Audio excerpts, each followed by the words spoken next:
tell them I think, I know we're looking for like new ideas, and we're looking for new, higher ed, regular ed, like it all. So you get the boat in the water?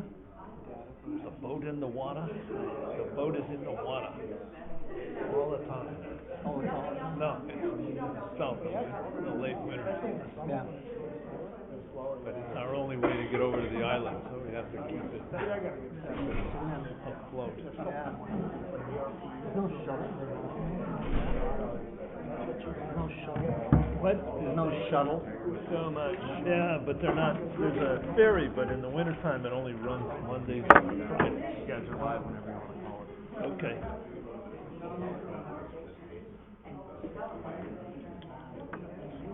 I'd like to call the meeting of the Board of Finance to order. Members present are Phil Salka, Bill Meyer, Joe Tolasano. I see Jim, Mike Parker. I think we're missing one person, I guess. Kathy? I don't see Kathy Devlin here.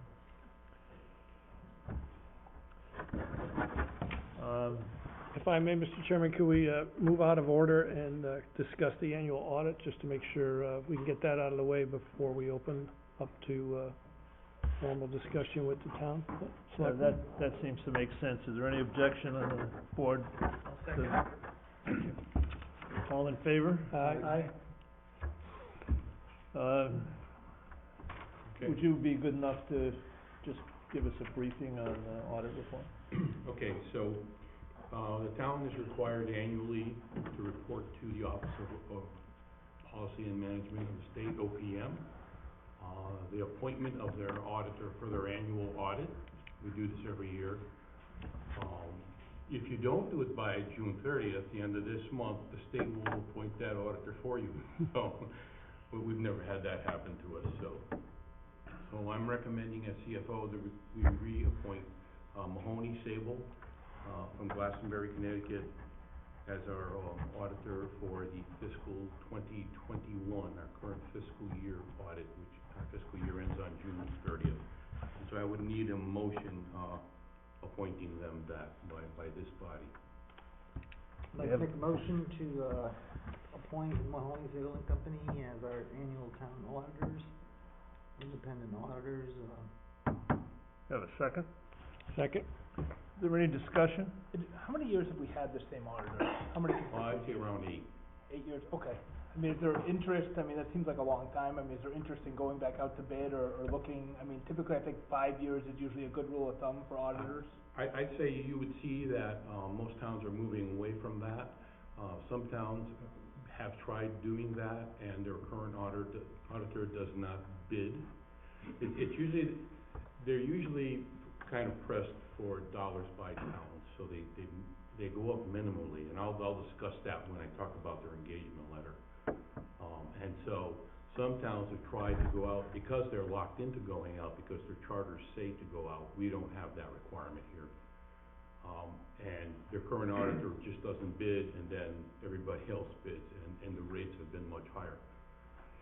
Frankly, at this point, it's almost a commodity, because anytime, the last bid we went out, I don't think there was probably about 6 or 7 auditors, and there wasn't more than like a couple of $100 between any of them. So. I mean, the cost is always important, I mean, cost is always a very important factor, but I mean, I think that the benefit of having a long engagement is the familiarity, but I think the downside is also the familiarity, and I think sometimes a new set of eyes can be helpful. So I mean, 8 years just seems like a long time to me, and I'm just wondering if it's time for a new audit firm, just so that we can have a fresh set of eyes look at the books, and maybe we'll get some new ideas or whatever. Well, we'd be open to discussing that. I just don't think we have time to do that for this year. I think they do a bang-up job. You have no problems with them. We get clean audits from them, clean management letters, and they're in and out, and bada-bing, bada-bang, boom, they're out. So I've gone through that process before, interviewing all these firms, and these guys seem to have an interest in us. I mean, because it's a good fee, but I think they do a great job. Yeah, I concur, and I think your expertise as an accountant should count for something on that score, Jim. Did you wanna talk about the engagement letter, Mike? Yeah, I do. Yeah, yes, vote on that motion, you gotta. I would just like to, I would just like, with the understanding next year that we would consider going out to bid and looking a new auditor, 'cause we'll be on year 9 at that point. So I know we're kind of running the clock this year, but we have plenty of time for next year. I don't think it's right to get locked into next year until next year comes and we can talk about it, but it's your choice. I just don't wanna wait until June, you know, whatever it is, June 8th, to say we need this decided by June 30th. I mean, we should have the discussion in March or February. So that's my only point. It's obviously the board's decision, but, I go along with whatever the board says.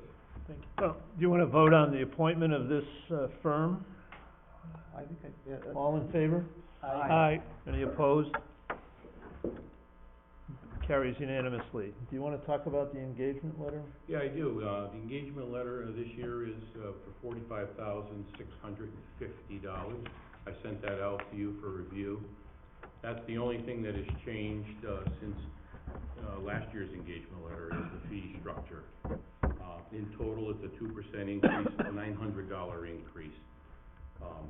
Our financial statement audit is $34,750. That's a $500 increase. And then we also get 2 other audits, a federal single audit and state single audit. The state single audit has gone up $150 to $3,900, and the federal single audit is proposed to go up $150 to $3,900. Now, the past few years, we have not gone over the threshold of $750,000 to be qualified for a federal single audit. This year, though, because of the American Rescue Plan, if the funds do come in before the end of the year, and there's a good chance they may, we will have over $1 million of federal money, and then that'll kick off the requirement for that federal single audit. So in the past, even though it's been quoted, it's never been used. This year it looks like it may be used. And then the final piece is $3,100 for Board of Education agreed upon procedures. That's a $100 increase. That is required by the State Department of Education, and we get fully reimbursed by the Board of Ed for that $3,100. So those all total up to the $45,650. So that's the engagement letter. I need the chairman's signature on that letter at the end of this meeting, now that you've appointed them the auditors. So now we'll get that Do we back. need a vote to approve the, engagement letter? Pardon? Do we need a vote to approve the Well, you engagement approve letter? the auditor, if you approve the terms of the engagement letter, yes, you can do that. Is there any objection to the engagement letter? Bill? Looks satisfactory. Okay. Very well.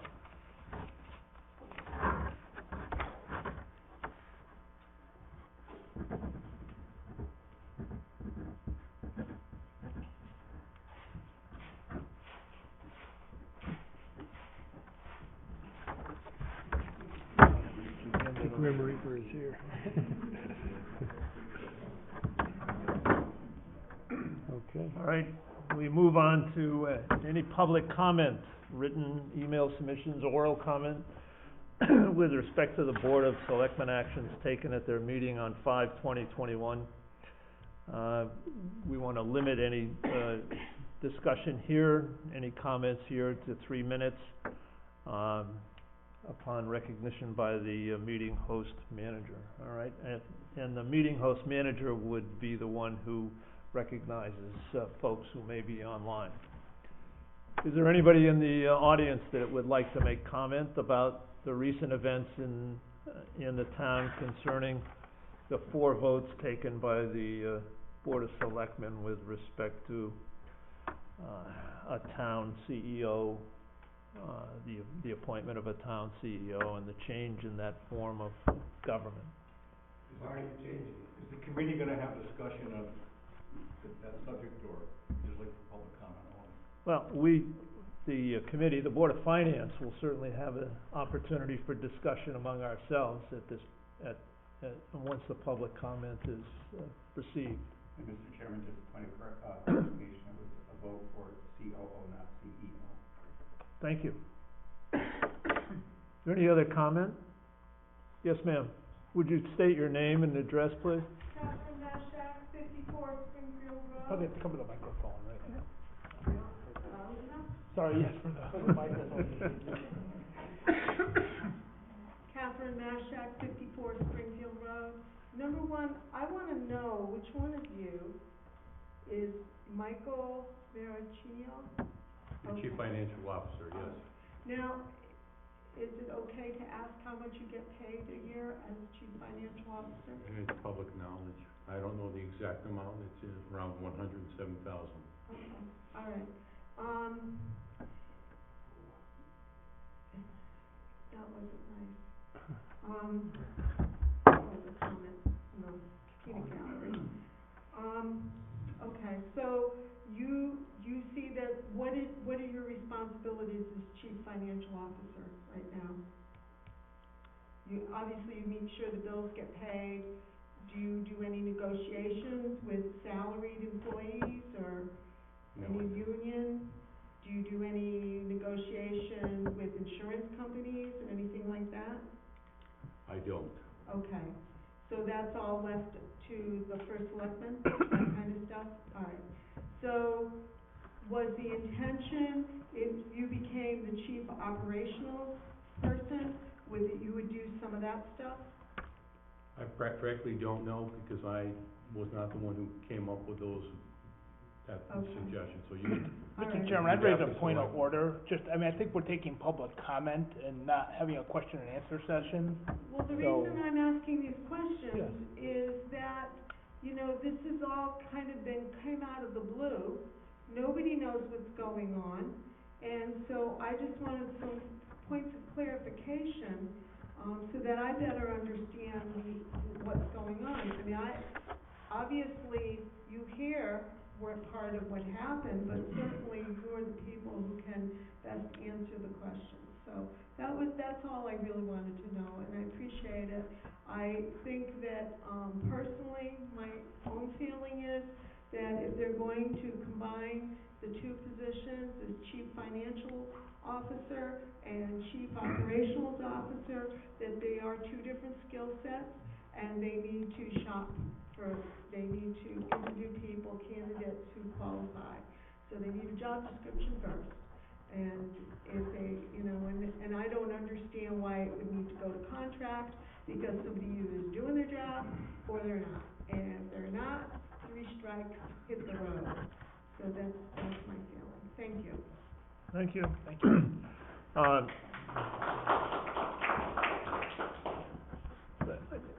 I don't wanna place any restrictions on what folks have to say, if you have questions, or if you wanna make a comment. The only thing I ask is that you be respectful of everybody here. Everybody in this room, in one way or another, is trying to do the best they can for the town of Summers. You may disagree with them, you may have a different opinion, as to their intentions, but trust me, there's nobody here that has any real concern other than what's best for the town of Summers, even though that may be a different way of doing things than what you think is best. But the only way we can understand each other is to speak out about what you think, and let us know what you think, so that we can put it into the process, and we can try to conform everybody's actions to what the people in town would like to have. So, are there other comments, other people who wanna say something about what's gone on, or other people who have information for the Board of Finance? Can we, What?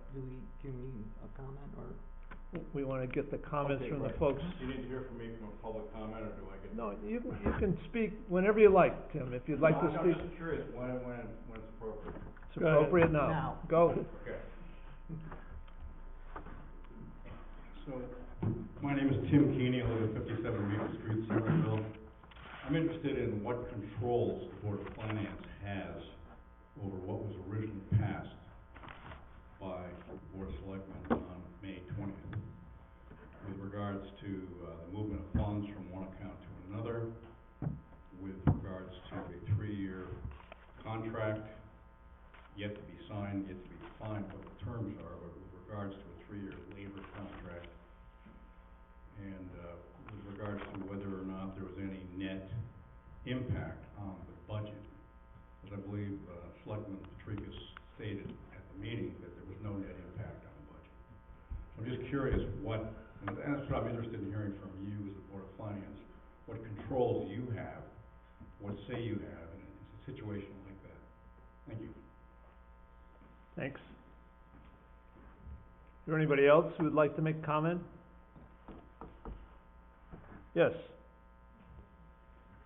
Please come up. 624 Springfield Road.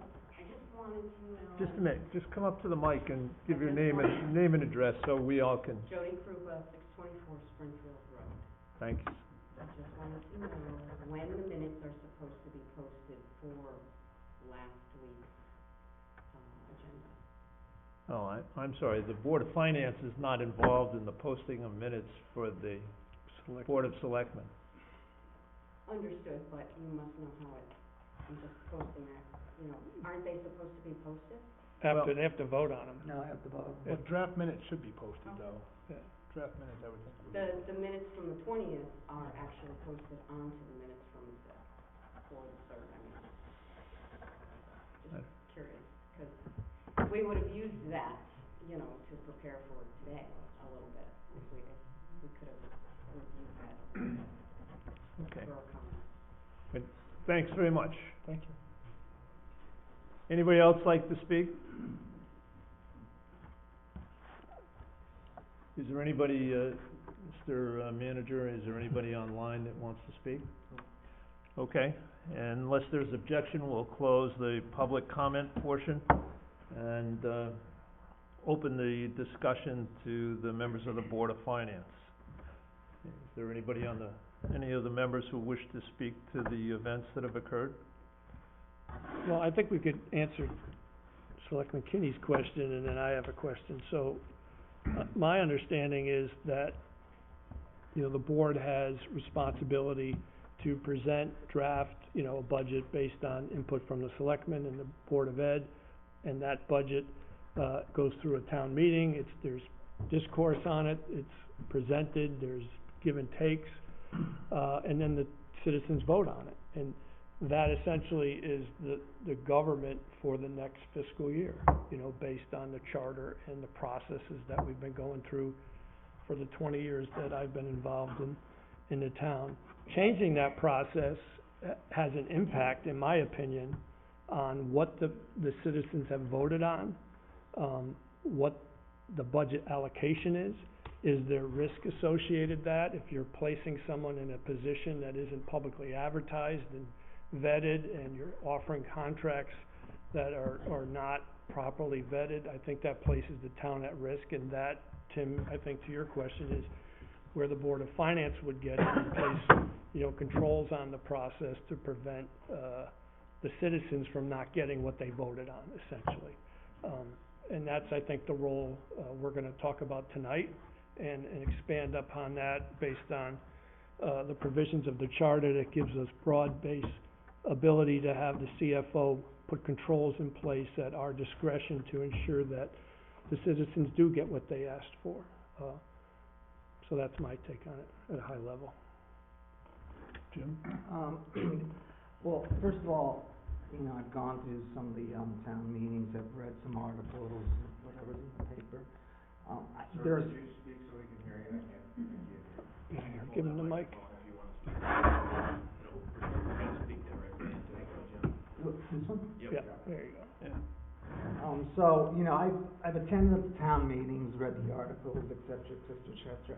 But there has been no formal presentation before this board, as to what happened. So, I can't answer a lot of the questions, and I don't know a lot of the questions, and where do we go from there? I think it's a procedural question, whether we want a town manager or not. I, for years, have been a proponent of the town manager. The town's growing, it's getting complex. If you've got a first selectman involved, and he's doing something wrong, and you wanna get rid of him, fine, you get him out of the position, but now you got an elected official on your hands. That's a lot more difficult than an employee and saying, hit the road. So, I think we should go on to a town manager. I'd also be interested in what OPM says in reference to, you know, what other towns are doing and things of that nature. I do not think we should be combining, positions. When you combine positions, you start to weaken your internal controls. And, you don't wanna do this in this case because of the fact that we're dealing with town money. And, you want everything to go along good, you know, smoothly. So, you know, I would say, we have a textbook situation here, you know, we got our treasurer, we got our first selectman, we got our town clerk, we got everything separated. So we got good internal controls, and the management letter that we've received from the independent auditors affirm that. They sign off on that. It's a requirement that they do look at our internal controls. And by combining positions, you're just gonna weaken those internal controls. So I would say, if you wanna, I think we should go through the process of changing the charter, hiring somebody professionally that knows what they're doing, under the guidance of the selectmen, and, having that person be an employee. I don't know what this 1099 stuff is or whatever like that, but, just treat him as another employee, because, you know, something goes wrong, you know, you're out tomorrow. Something goes wrong with selectmen, he's not out tomorrow, because it's a duly elected person. So, let's see. This situation right here totally exemplifies why we should have a town manager. It seems as though things got mixed up, or maybe the left hand didn't know what the right hand was doing, or things were, you know, getting a little confused here. But a town manager who has studied and, you know, graduated or what have you, under a situation, they can guide us too, you know, guide the selectmen, because I tell you, you know, I want you to picture last year's ballot.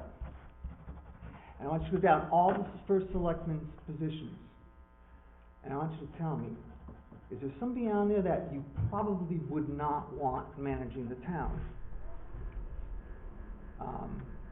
And by stroke of, you know, the ballot box, they could be, you know, and they could be the wrong person. I think the criteria, you know, you could be an elementary school dropout and wait till 18 years old, and then you can run the town. You can run a $35 million budget. That's not right. So, I think we need to stiffen the controls on that position, and really separate them, you know, don't combine, because, you're just gonna weaken the situation. That's it, I think. Thanks, Jim. Bill, did you have something? Thank you. And I just wanna say thank you too to everyone that came out tonight for the meeting. I mean, I think this is really democracy at its best, and I think, you know, the fact that you care about the town, and you took the time tonight to come down here to the meeting says a lot. You know, I would welcome the opportunity to speak to any of you after the meeting. Your Board of Selectmen is also here. I encourage you to come up, introduce yourself to any of us, any of the members of the board. I'll stay all night if I have to answer questions. I'll give you my phone number. You know, I welcome the engagement, and, you know, I think it's very valuable. Any opportunity we get as a board, to speak to people in town and to hear what they think is very important. So thank you for being here, first and foremost. What I will say about the position, just to clarify, because I know a couple mentioned during the public comment that you didn't have a lot of information. This position, as I'm sure you saw in the news reports, was voted on without any notice and without the knowledge of the Board of Finance. So we had not voted to approve it, and we had not been involved in the process. So we, you know, that was discussed in detail Thursday night. The recording's online, as I'm sure you know. I don't want to kind of rehash that discussion. I always like to move forward, and I think what I strongly am in favor of are increasing the number of internal controls and making sure that there's a process. I think we exposed an area of I call it a loophole. I think that it's very important that we have safeguards in place and clear expectations so that our town hall staff, the other boards, so that we all work together and we all understand each other's expectations and the process that things like this need to go through before they're implemented. Because when you have buy-in, when things go through process, there's a lot more vetting that takes place, there's a lot more ideas that are heard, and all that is so important in government. So, you know, we need to balance. I mean, we certainly don't want to paralyze town government where nothing can get done. You know, the fire trucks need to get out, the roads need to get plowed, but at the same time, particularly in the case of new positions, there's no emergency here. You know, the town is not burning down. There's no need to act quick. So let's go through a process, and let's take this opportunity to further define the process. And that's what I'm strongly in favor of, is making a clear process for the future. So when this happens again, we have a playbook to follow. So I look forward to that discussion.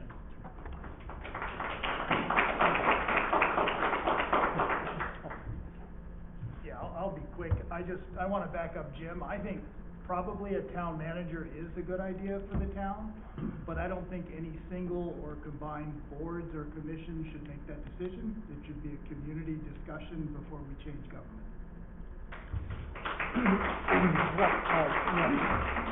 We have our separate boards, and our separate boards have their jobs to do.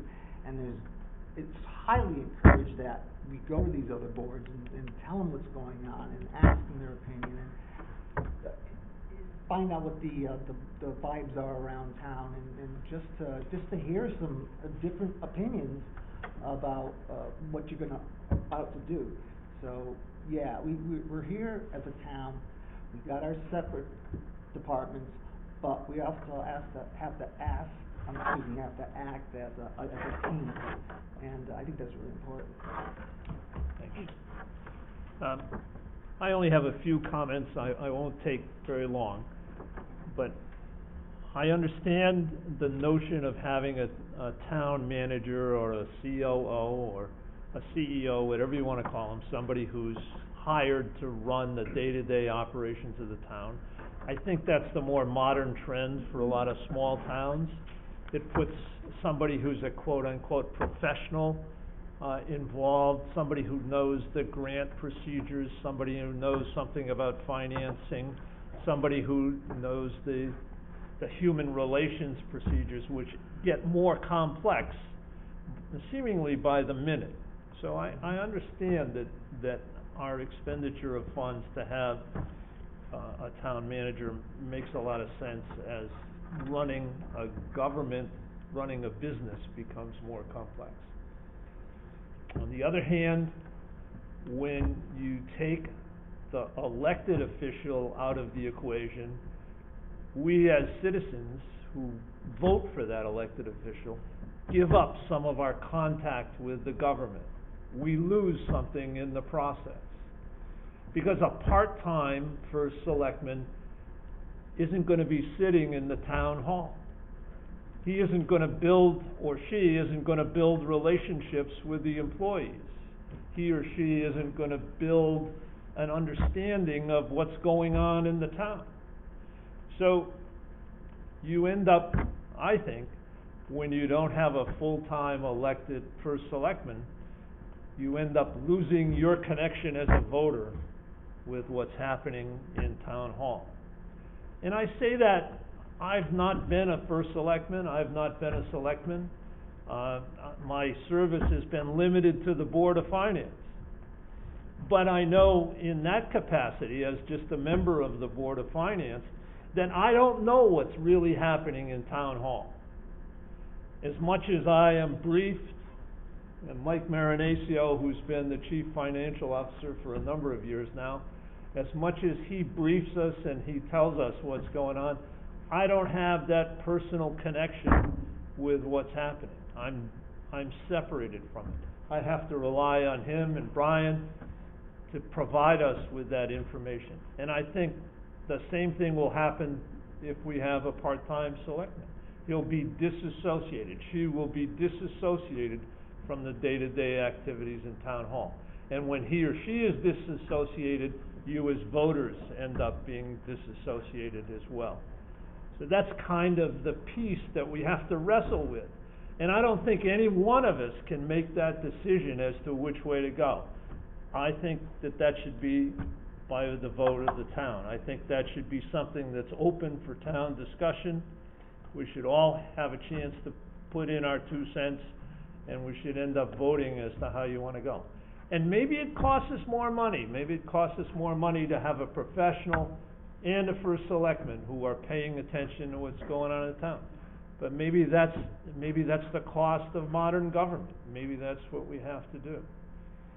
And I think as part, and I'll wrap up by saying, I think as part of that, the Board of Finance needs to have a continuous direct line, somebody like a Mike Marinaccio or a Brian, who has got a direct report to the Board of Finance, so that the Board of Finance has a pipeline to what's happening in the town. Otherwise, our decisions are kind of vacuous. Thanks very much. I want to say thank you. You guys are doing your job. And I think, you know, anything, comments that came out in a negative way, it's not a reflection on you. And thank you very much for doing what needs to be done, all of you. Thanks. Thank you. I just wanna make one little, not to get into the nitty-gritty of this, I think we should, because it really will, strengthen that bond with the community. We should maintain the selectmen, the board, you know, the elected position, the elected board. And then not farm it out, but get a professional in to do the data. There's 2 very important points here. So if you go with a full-time first selectman and a full-time town manager, it's our opinion, at least mine, and Michael talked a little bit about this, that the CFO needs to report directly to the Board of Finance to maintain that balance and control on what happens at day-to-day government, because you can see it everywhere, that things can run into a direction that it's not intended to, and the CFO, who's the fiduciary power of the town, who owns the checkbook, can stop that, or bring it to the board, and the board can stop it. So these are complex questions, and we've had a number of attempts to do charter revisions and to put this on a ballot, but frankly, I think we need to give it to a third party, maybe, is it KERMA or one of the CCM, one of the agencies that have done this before, and have them help us draft what a charter change should look like, because we are not doing it well as a town with our internal body, because unfortunately, everybody has a political agenda, and that tends to cloud what we're doing here as a town. And so I think we need a little help in drafting what and if you want a change in government, because we're not doing it effectively in-house. Thanks. Any further comment from the members of the board? Mr. Chairman, what do you anticipate the order of events? I mean, I would certainly have like comments in a proposed motion, I just don't know what time that would be appropriate. Well, I think that's something that we should take up at the next meeting, and we should spend some time discussing that. Okay, I mean, I would just like to say, I mean, it would be my expectation as a member of the Board of Finance going forward, and this is not the first time that a matter like this has been before us. We were here last year, if we remember. Any time after the budget is approved, like Mr. Tolosano said, any time that there's an adjustment to salary, it should come as a check and balance, as an internal control, it should come before this board. And I think that takes us out of the concerns around like performance evaluation and things, because those are factored into the annual budget. And those are presented by the Board of Selectmen. But I think, you know, anytime there's a new position added, anytime there's an adjustment, anytime there's a promotion in town, that should come to the Board of Finance for approval before it's implemented, because it's gonna have an ongoing effect on the budget for the subsequent year. So, you know, as a matter of process, that would be my recommendation.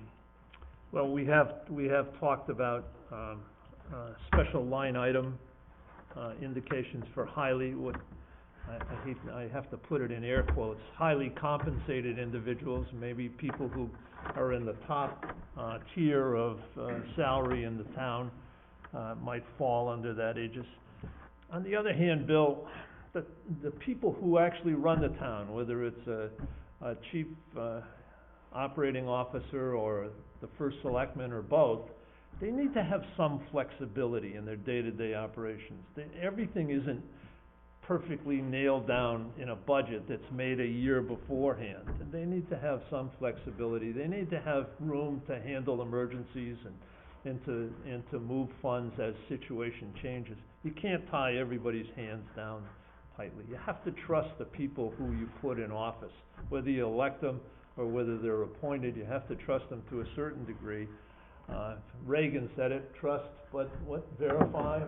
There you go.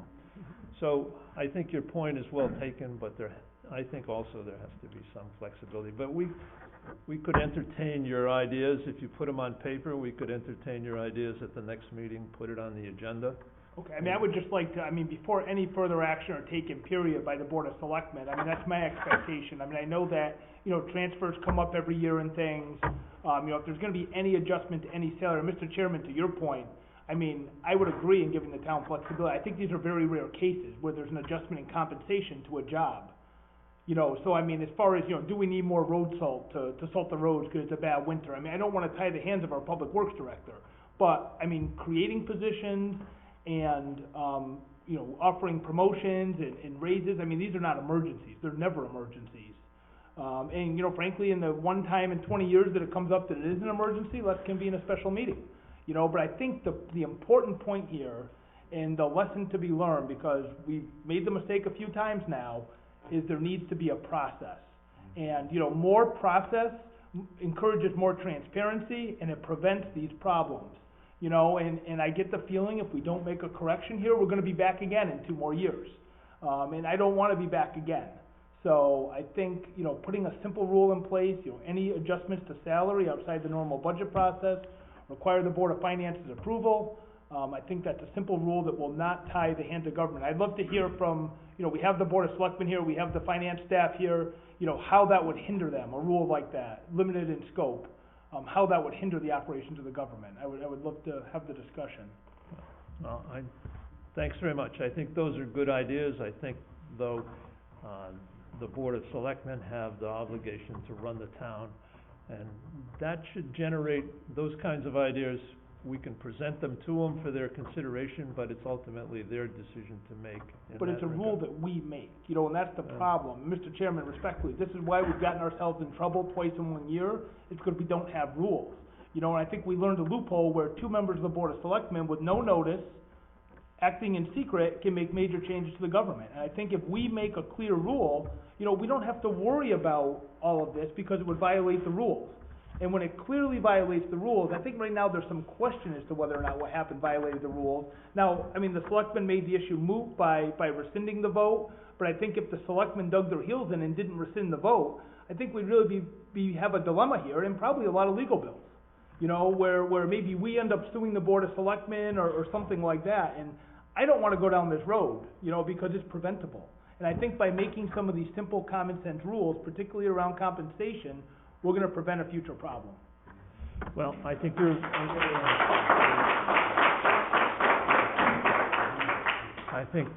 your ideas are well spoken, and I think it's possible to include those in what Joe has suggested in terms of working together to develop a charter revision plan. Yeah, I'm not opposed to offering a procedure that prevents the selectmen and the CFO from entering or exiting any appointments for the remainder of this fiscal year and all of next fiscal year, to kind of put a bow on this issue until the town citizens have had an opportunity to discuss this in a charter revision. So I'm not opposed to what my colleague is saying here, that the Board of Finance and the CFO not enter into any labor contracts or salary adjustments outside of the approved budget, or remove any appointed individual without the approval of the Board of Finance for the remainder of fiscal year 21 and all of 22. That would be something we should draft and discuss either tonight or at our next meeting. Yes, and I would implore them not to take any action in the meantime while this is pending before us. Bill? I think we're safe on that. I just wanna back up Joe's point. I think we've tried charter revision, we haven't done it well. I think it's time to bring in somebody to help. And I think this could be wrapped up in that as well. So we could do a temporary rule and then do a larger process that involves the community in a conversation about what the charter should look like and what changes should be made. And I think somebody who could come in and facilitate that would be money well spent. We don't have a monopoly on ideas just because we're the elected people. We certainly would help if you could contribute to that process. There used to be a clause in the charter that said that any transfers above X amount of dollars and any appropriations about X amount of dollars go before the Board of Finance, and somehow the transfers definitely got dropped. So I don't know last charter revision, or maybe even two times ago, that was taken out, and that never sat well with me. I like to see what's moving around on that budget, so. Can I make a comment? Sure. I think right before the COVID-19 issue hit, we had come up with a bunch of draft policies for the board to look at. We've never voted on them, we never really discussed them in person, because all of our meetings were teleconference Right. meetings. One of those policies related to transfers, and it talked about transfers and the thresholds, and who needed to approve them, and what would happen if you tried to transfer payroll dollars into operating or vice versa. So we could revisit that as part of what you're trying to put together here too, because I think it touches on all the points you've talked about. Yeah, I mean, Mr. Chairman, I think we have the unique opportunity tonight too, with all three members of the Board of Selectmen here, with our CFO and Assistant CFO. I mean, I like Mr. Tolosano's idea.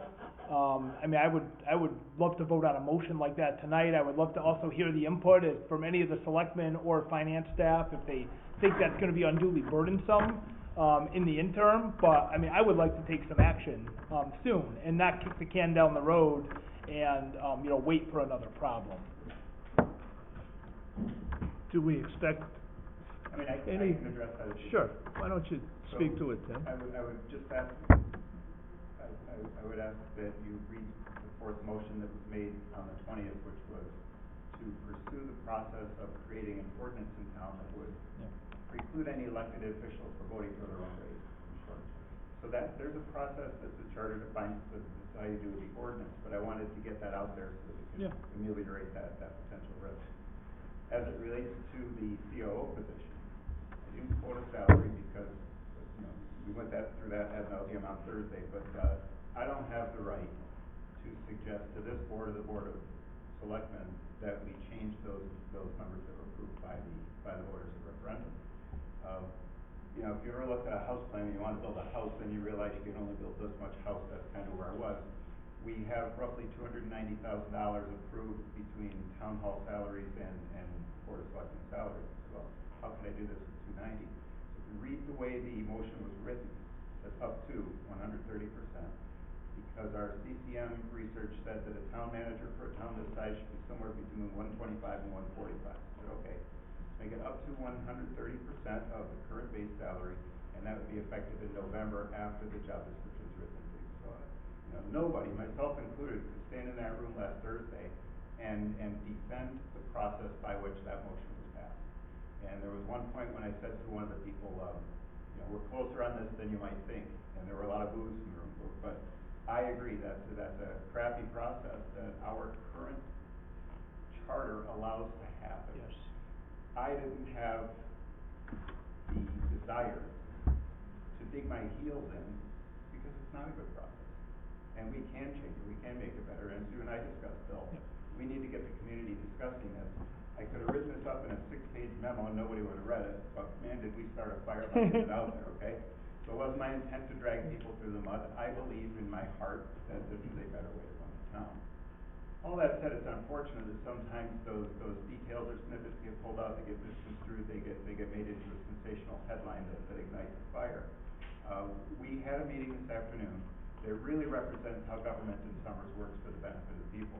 And Bill, you were on it, Joe, you were on it, I was on it, Mike was on it, we had somebody come in from Enfield to try to figure out how do we handle IT issues better as a community. That's what our town runs on. That was probably one of the best meetings I've sat in since one that we had with a property issue a couple years ago that Mike was part of with me.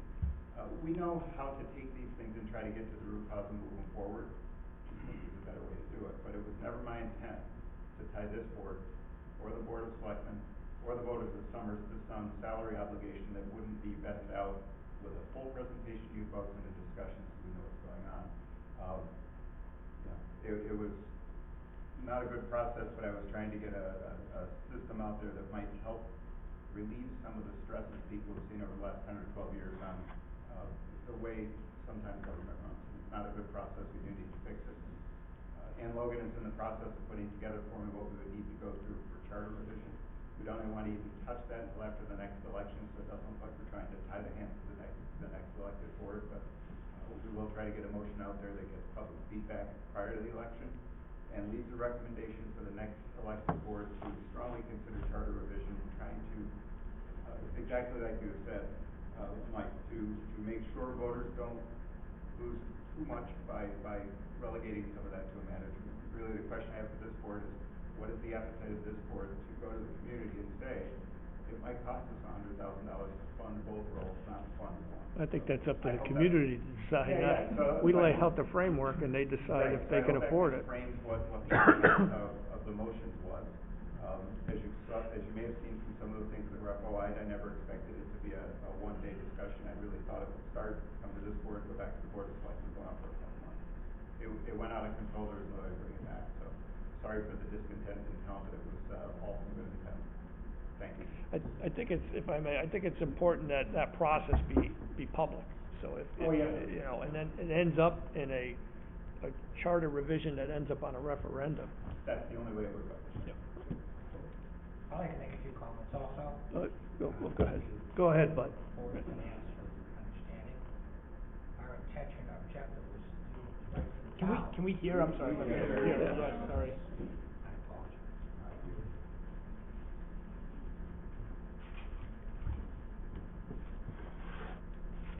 Thank you to the Board of Finance for your understanding and appreciation, and I agree with a lot of the suggestions that have been made tonight. We'll take this under consideration. Our intention, both Tim Petrivas and myself, was in the best interest of the town. Unfortunately, and I agree, the process was flawed. We have a chance to correct that. Having said that, I want to make some personal comments.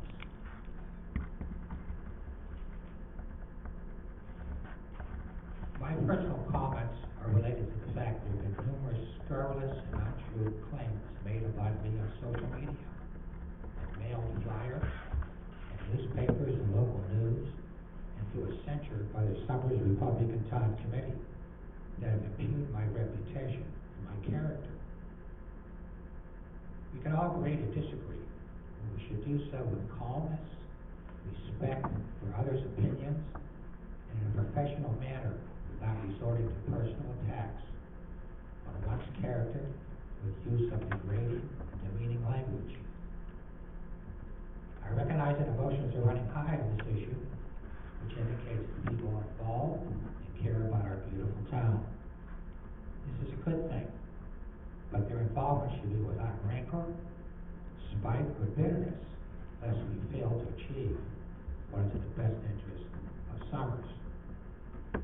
Comments like deceitful, arrogant, disrespectful, coward, failure to meet the principles of good government, perpetuating false claims, ethical lapses, attacking one's work ethic, and being absent from town hall in times of concern and crisis are simply untrue and not respectful in a civilized society.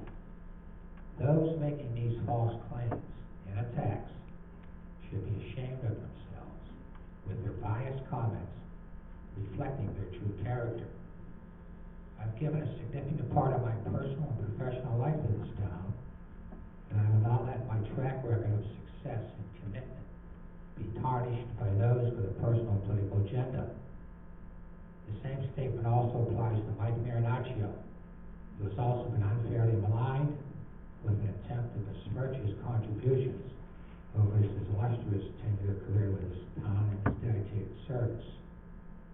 My concern moving forward is that we need to attract talented, professional, capable, and caring people that have a desire to serve and have the best interest of Summer as their primary objective. I trust that whoever replaces me in the next election embraces the simple desire to do what is best for Summers. I will offer them my commitment, my support, my best wishes for their success. Thanks. Yeah, Tim. I'd just like to address the issue of, transfers and controls, as Mike Marinaccio mentioned. I thought that there were some limitations to moving funds from one account to another. There are not, is that true? I don't think so. No. I think we took that out. Okay, that's something that maybe should be considered. Yeah. That's in the new With protocol. regards to, first of all, what amount of money, and then needs the approval of the Board of Finance, and then what amount of money needs the approval of the town meeting. That's all in that policy. That's in the new draft procedures policy. that got backburnered when COVID hit. But they're all drafted, they're just not voted on. So what's the answer? So There they're are- not, there if they're are not limits. promulgated, they're not there. And the limit for town meeting is What was the 20,000, proposal? which is 20,000, which is what the state statute states.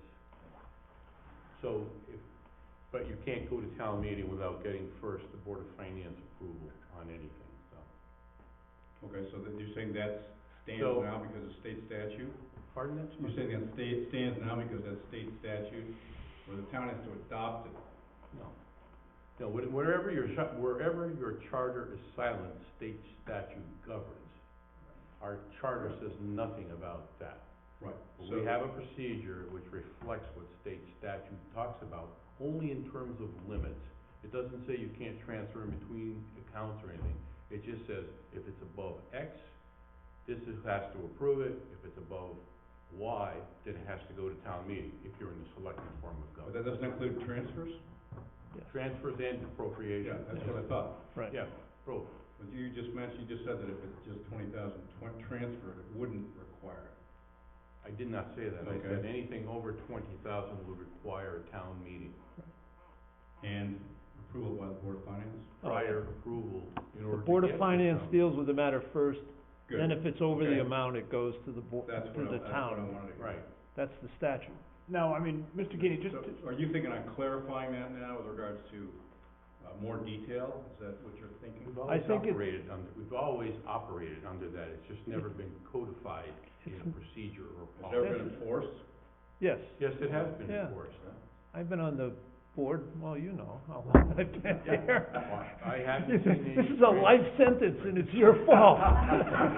I mean, Mr. Keeney, I think to. So, as long as I've been on the board, that's been the custom, that's been the rule.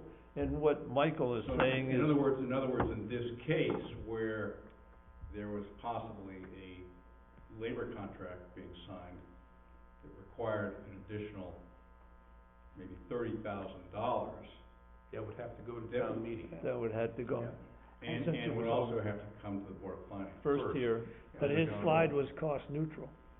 I Yes, think, yeah, I think that but you're moving money from one account to another. They weren't. That doesn't make any difference? Well, I don't believe you're, they you're, were. This is the problem. you're putting the, cart before the horse, because About a it mile never, before it. the issue never got to the Board of Finance. No, I understand, All right. but if That you was all had I a was contract Same bill. for a chief operating officer I wrote it. and required moving money from one account to another to pay for that, Right. that would trigger the need for That would approval by the trigger Board of Finance approval by the and Board a of town Finance. meeting. Right. I think the appropriations, we always went to town meeting, the transfers were kind of next tier down. We didn't concern ourselves too much. I mean, they definitely hit our table, but we didn't go to town meeting for every transfer that we But I did. believe in this proposal, there were no transfers, because they were all within the same line item of the selectmen's I budget. wasn't sure they were in the same. I'm not which sure. I don't is think why- they are. And that's why I said it's only a recommendation up to. Yeah. There was no commitment to do anything, because I don't know And that that's they were the in. problem with the process. Oh, it is, and that's why when I had Yes. sent the email to Carl, you know, his question was, Here's a can you guy's fund it? I said, contract. I don't know, I'm not on the Board of Finance, that's a great question, it would have to Yeah. come out after we get through this phase, because I don't wanna type, you know, Fair enough. it's not in my scope as a board selectman member to change. So it'd be helpful to understand what the rules are. Sounds like we have a state statute and that's what you abide by. Our charter references the state statute as well. I just hesitate to get into the whole argument about something that didn't happen. I think, No, but I you think gotta- everybody, you gotta be if I can prospective, finish. though, Yeah, I in the know, but future. if I can finish, everybody has agreed that we went down the flawed process road. And we're gonna try to fix that. We're gonna try, Excellent. everybody has agreed that we're gonna try to deal with the issue properly and deal with it through the I voters. don't think it's gonna go. So, I think everybody's committed to that process. Let's do it. Great, thank you. Yeah, I mean, I would just add to that, so I mean, Mr. Keeney, to your point, I mean, when I was newly elected, I mean, very early on, I met, with our finance staff to discuss that, I had those exact questions, and, you know, my observations of how the process has worked in the past is that we did approve transfers between departments particularly, so say for instance, between like the fire department, if they went over in public works, but they were done after the books closed at the end of the fiscal year.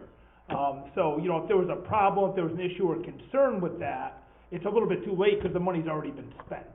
And that's, I think, a very poor process. And I know that, I think there's wide agreement among members of the board and even members of, most members in town hall that, you know, that process is flawed and needs to change because, you know, they have a legal appropriation, We deal with transfers based all on the line time. items, but, you know, if there's gonna be a transfer, if something happens, it needs to come to us. And, you know, historically, I don't think it has until after the book's closed. And please correct me if I'm incorrect on that, but I think Well, usually we were voting on them. I just wanna point out that item 8 on the agenda tonight is transfers and appropriations. We Yeah. do them all the time, Bill, and we don't wait till the end of the year. I'm sorry for stealing your agenda, Mr. Oh, Tolasano, you're but more than welcome, Mr. Chairman. Could I just make one comment? Please, I would like to make. Get us out of the sand trap, will you? I would like to make a comment that there is a state statute that allows this Board of Finance to transfer funds at the end of the year without a town meeting, as long as the entire budget was not overexpended. So if we budgeted 35 million and we spent 34 million, but there were a few costs, let's say fire went a little bit over and someone else was under, this board can move those funds around to balance the budget That's on a the cleanup books. process, though. And that's, It's a cleanup process at the end of the So fiscal year. it's not trying to do something, that's not in the procedure. And when you're talking about year end, that's what happens at year end. Yeah. Yeah. All right, I think, time to close the discussion, unless there's anything, that's really necessary further. I deem the discussion closed at this point in time. Are there any transfers or appropriations I believe for? there are. Yeah, well, there's actually a fiscal '21 budget status, year end before the transfers and appropriations. I apologize for not printing you guys, the large packets. They were 35 pages long, and felt it wasn't necessary to, kill that many trees. We did this at, the end of the third quarter. I gave you an update then, at your April meeting. In fact, I wasn't here for it, I believe Mike gave it to you. We are still on track, after the Board of Finance put in the, I guess you could call it a freezing spend, or, where we kind of froze everything down for, only necessary expenditures, everything else had to be approved. At this time, based on the Board of Education, most recently, still saying that they're looking to return about 50,000. We do look at a total to be under expended by about $338,571. About pretty much the same as March. And these numbers are as of, May 13th, projections as of May 13th. Is that with the school board, or is that just on? That includes the school board. So the school board's 50,000, the other 288,000 would be, on the town side of under expenditures. On the revenue side, you know, we have taken some hits, on the revenue side this year, due to COVID. Bank interest rates plummeted, from, you know, a year and a half ago when we were planning our budget and saying, you know, interest rates are 2% and we're, you know, making money on our investments. to now, I mean, just as recently as today, Stiff is returning a 0% interest, so we're not making anything on our money. And so that comes up at, that's looking like $165,000 shortfall of revenue just in that one grouping. Back in May, I had a lot of meetings with the tax collector. We were projecting the year end, to close about $105,000 shy on tax collections. Since then, we have had some good return. Demands were allowed to be sent out, lien notices were allowed to be sent out, and people came in and paid their bills to make sure they didn't get any of those. However, we are still closing the year $50,000 shy of budgeted revenue in taxes. So that 105 is, in your chart, is off by 50,000? Correct. Okay. Correct, because these are almost month-old numbers at this point. I didn't want you guys to change and screw up what you already had in front of you. So, and a lot of that shortfall comes from the extensions that were given by the governor, both in July. Rather than having 1 month to pay bills, everybody got 3 months to pay the bills, and so it hurts your interest collections and so forth as well. That this time last year we were making estimates on. So with what was sent to you, at the time we were looking at a $350,000 return. Now we're probably in that 375 to 400 range based on the tax changes. And while it's a quote-unquote return to fund balance, it's actually a net usage of fund balance. That revenue number includes the full usage of the $1.1 million that was approved this time last year at budget for the year. So it's really a net usage. It's not a true return, but we won't use the whole 1.1. We'll only use 700,000 or so roughly to balance the expenditures. Any questions on the budget for the year? And then our June meeting, there'll be probably a more finite number at that point as well. Yeah, I'd like to look at detail, especially on transfers. Oh yeah.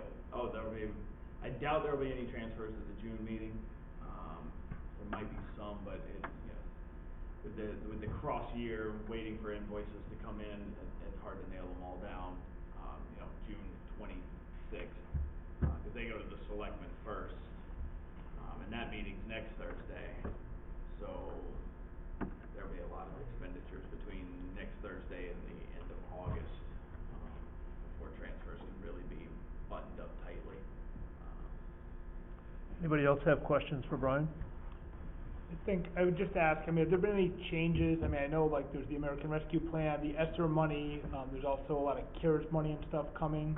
I know we created a special fund back several months ago. I think, we should be prepared, Mr. Chairman, at our next meeting, to maybe discuss some of those rules, or at least have some of that discussion, around, the use. I know not everything is firmed up, but I think it's helpful to have that as a dialogue and probably a standing item on the agenda.